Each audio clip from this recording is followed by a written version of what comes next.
What is up, guys? My name is Smashbox Steel and welcome to another episode of Sakura Space. Last episode we met another crew member and she likes to work in the nude, which I have no problem with it. Fuck yeah, dude. Yeah, dude. What was her name again? Nani, I think? Nami? I don't know, but she was fucking cute, dude. Her eyes was fucking adorable. Fucking little starfish. Sideways X. I don't know how you say those. Like a plus sign. There you go, plus. Well, anyway, let's continue. I like the CG, by the way. I have spent several hours sitting in my quarters, attempting to piece together whatever information is available on the target. Do we have anything that we can use to identify her? Any known preferences, mannerism, anything at all? The only consistent trait to her appearances is the use of a whip as a weapon. Judging by what little security footage is available, her weapon is capable of incapacitating anyone it wraps around. I suppose that is a good as a lead at any. Yeah, let's save that one there, right there. What does it say? Perhaps the reports are exaggerated. She must be well trained if she can use a whip like that. Well, we don't know for sure if that's actually true or not, so we never know. Well, we have nothing about her background. We do know one thing. What might that be, Captain? To use a whip in such a way, mastering such a weapon, let alone using one a day and age, not to mention being able to incapacitate armed targets with it. Our target obviously has training of some sort. Perhaps she is an ex-military, a mercenary maybe? Once again, your observations are impressive, Captain. The target does have some of training, and she moves fast enough to be able to defeat armed targets in combat. Security drones have also proven to be useless against her, so she is not an opponent to be taken lightly. I understand that. I still don't understand why she would be using a whip though. How many people would still use a whip these days? I might also remind you that whip were rarely used as actual weapons, but instruments of torture. So the probability of whips are being used as weapons is exceptionally low. Right. So we have a decent lead. The next thing we need to work out is the motive behind her crimes. Display a list of sightings and their positions throughout the galaxy. Acknowledged. Looking more closely, I do see a distinct pattern of movements. She has been sighted in this particular sector, which just so happens to be one of the most uncivilized parts of the galaxy. With only a few bastions of civilization dotted here and there, no one said this job was going to be easy, I suppose. I think I see a distinct pattern. The time between each crime is roughly 60 days. The travel time between the planets would be 45 days on average. So she stays a little longer than 2 weeks on each planet. There's only a small number of ships which would be able to travel that quickly between the stars. I think we should start on this planet next.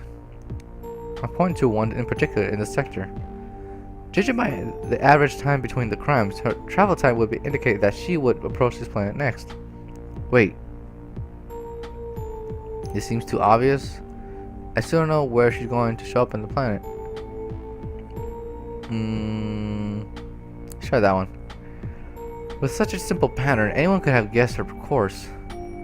It's almost as if it's deliberate. But why would she be doing that deliberately? Damn that plane. If she's going to do it on purpose, perhaps it's some sort of challenge or taunt. And we obviously wouldn't be the first ones to have seen this bounty. So can I help but wonder at the deeper implications of what she's doing? And I can only make vague guesses as to why she's doing this. Somehow, I feel like this is going to be a difficult case. No shit, you took a case that was like $1 Imperial. Is something the matter, Captain? Just thinking things through. I believe we should go to this next planet. It looks like she's going to land on. We might not be able to catch her, but we will be close enough to get fresh interviews. So we should prepare to set a course when we are ready. Excellent choice, Captain. Their memories of the target will be the freshest. Details are lost as time passes, after all. Good. We should be able to dock there.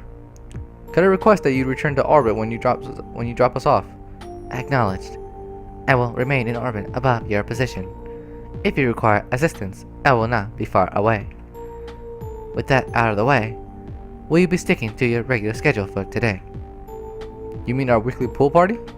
Yes, you do seem fond of the pool party. Kotori is especially fond of it.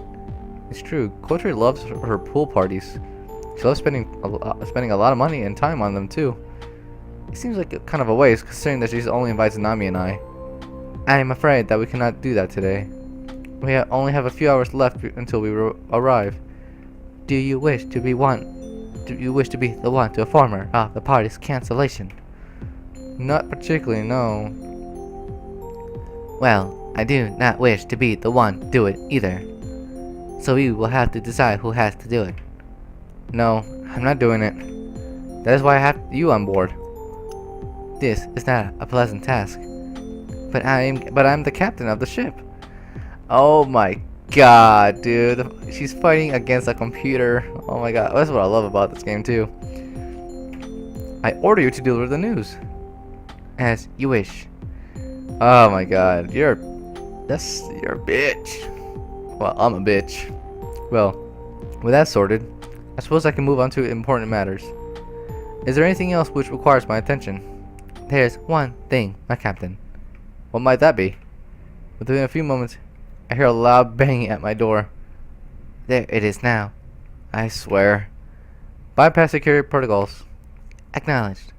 As soon as the door opens, she bursts into the room. Chica! What do you mean that tonight's pool party is cancelled? You aren't serious, aren't you? Bridget looks very upset. She does like her pool parties, so I can't understand why she would be upset to hear that she will have to be cancelled. Now, we don't have time for a pool party. Can we make time, please? We can do that, right? Not really. We don't exactly have a steady income right now, and pool parties are expensive. Her cheeks puff out as she pouts. But they're fun. Having fun is more important than being rich. Being the one in charge of the books in here isn't as easy a task. Whenever you have to cut back on certain activities, you end up becoming the villain. You used to be fun, Chica. Now, Kotori. You already spend a lot of time in the pool. Having a pool party every week, especially ones as expensive as yours, they simply aren't suitable with our current budget. Since we're going to be boarding a strange new world soon, we need to save every imperial dollar we can get. You're going to have to make up for this. How exactly do you want me to do that? I'll be happy with having a kiss on the cheek. You'll be forgiven if you do that. She leans in, presenting one cheek. Come on, you know you want to. I give her a small peck on the cheek. That's it. That's it. Captain. She pouts again. Like I said, we have to remain professional around here. She only ever calls me by my actual name when she's mad at here. The fact that she's calling me captain is a good sign. Fine. Good enough for now, I guess. Our next pool party had better be the best pool party ever, though. Otherwise, I will never forgive you. Noted. With 1 billion imperial dollars, our next pool party will be one that is out of this world. Well, yes, since it will be on board the ship. She slips out of the room. That went better than expected, don't you think, Captain? I was wondering why she came to my room instead of talking to you. Well, I simply passed your message along and said that she could take it up with the captain. You do that to me every time. I can only shake my head and laugh a bit. That's what you get for making someone do your deeds, dude. The ship's AI can be a pain, but at least it doesn't lack personality. I love that AI now. I wonder how Nami's doing. Kotori and her are as different as the sun and the moon. Such an expression really doesn't make sense outside of the Milky Way. Oh well. Nami is quite different, to say the least. You can hear loud echoes coming from the training room. Let's see what's going on there. Oh, damn. I step inside the training room's observation deck. Sure enough, there she is. Quietly, she stands to attention. So, what settings would you prefer for this particular combat scenario, Nami? Medium difficulty this time. I need a warm-up before I can get into it. Acknowledged. Preparing simulated environment. As the AI speaks, a number of different hills, objects, and obstacles begin to emerge around Nami. In addition to that, I begin to see a number of different drones lazily drifting through the air around her. They dive in between cover and obstacles like how fat a fish would hide underneath a rock in an aquarium. It sets the stage for quite an interesting engagement.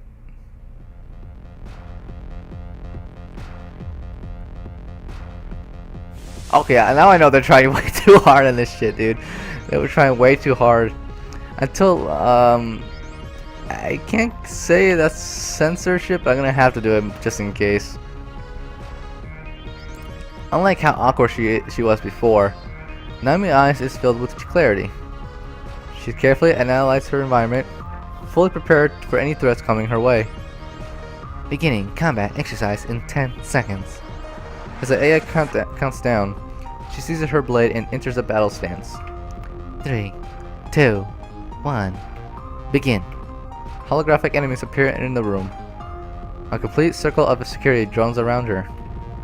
They begin to home in, unleashing a barrage of holographic pellets. Oh shit, I just noticed something ring on her leg. Yeah, they're trying way too. What the fuck? That breast is like too. Okay, never mind. Nami does not miss a beat. With the fluid movements, Nami strikes down the holographic drones without missing a single beat. Her plasma cutter hums and sings as it flashes through the air. A flash appears behind her as one of the drones fires a holographic missile. With incredible reflexes, she touches the rocket completely. Holographic sparks spray through the air as she slices through the drone. Her body moves with the perfect precision, beautiful and graceful. A larger drone appears, 2 miniguns sitting on either side of the hulking shape. It unleashes a figurative death storm of bullets, particularly filling the entire room with the holographic sparks. Even through the digital haze, Nami does not lose her cool. She slides underneath the drone as it continues to fire, slicing open its belly. God damn. It disappears in a burst of pixelated explosions. More and more virtual drones continue to pour into the room. Increased difficulty. Acknowledged. The drones immediately respond. They move into ever-shifting patterns, actively attempting to flank and keep their distance away from Nami's deadly blade. Yet, it does not seem to help at all. Nami moves like a blur, cutting them down with seconds of materializing. Bit by bit, the stream of virtual combatants begins to slow down. Damn, she's such a fucking badass, dude. She kind of reminds me of Ripper from Call of Duty. Until no more enter the room at all. Wait, did I skip? Oh, bit by bit, the stream of virtual combat begins to slow down until no more enter the room at all. Without much more fanfare, she cleans up the remaining drones. Soon it's just her standing in the room. She does not even appear to be breathing particularly hard. How are my results? Your combat performance was exceptional, Nami. The time between an enemy entering the room and being eliminated is only a few seconds. All hostile entities in the simulation were eliminated with little to no delay. You are in peak condition for combat operations against non-organic targets. Overall, this has been your best performance since you quelled the robotic uprising. Good. We may need to defend ourselves at a moment's notice, especially against non-organic foes. She holsters her sword and stretches.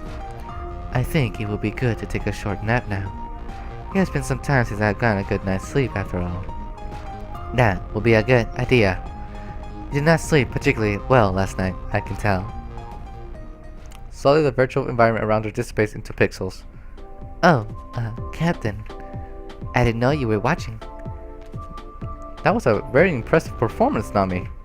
It always amazes me to watch you fight. Right. Thank you. She gets awkward as she realizes someone has been watching her doing something. Could you please let me know if you're watching?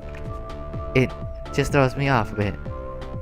I didn't want to interrupt you when you look so focused. You are still a combatant, Nami. Thank you. I swear, Nami really is too shy for her own good. How is it that she is unable to handle someone looking at her while she works? I suppose it's just part of her personality. We have been working together for a very long time, and I have yet to see her in any differently. I wanted to get ready for when we confront our bounty. After all, practice does make perfect, doesn't it? You're right. Nami always practices. She is, by definition, a perfectionist. So what scenario did you use the simulation room for this time?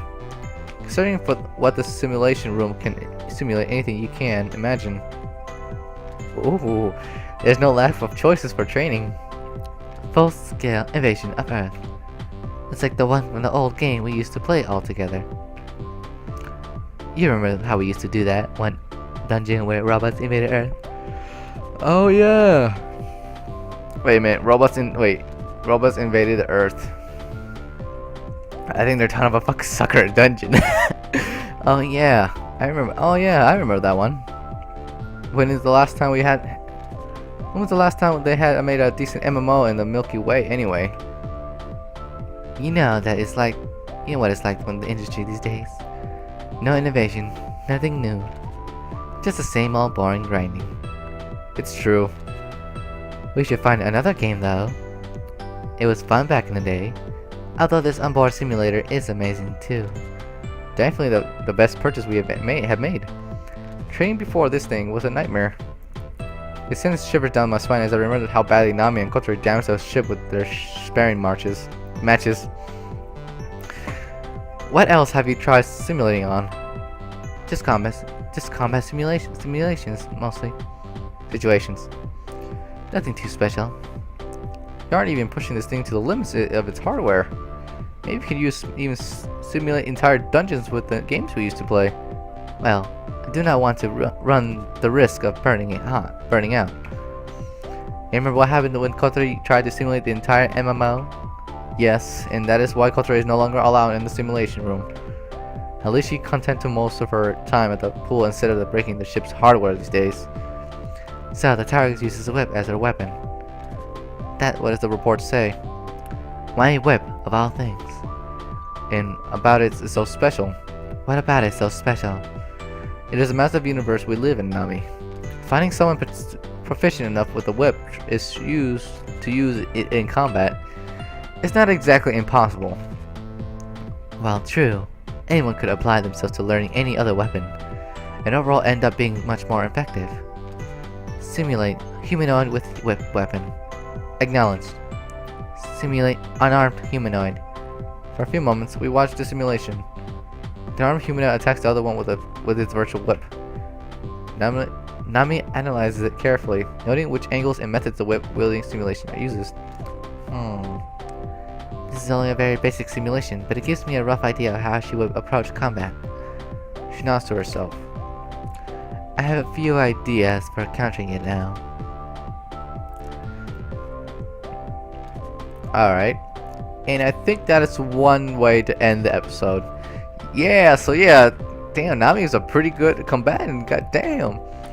And I'm sorry, Kotori, we have to cancel the damn pool party. But that's how we're gonna end the episode. Thank you guys so much for watching. If you guys enjoyed, go ahead and leave a like, subscribe, and hope to see you guys in the next episode of Sakura Space. See you guys later. Goodbye.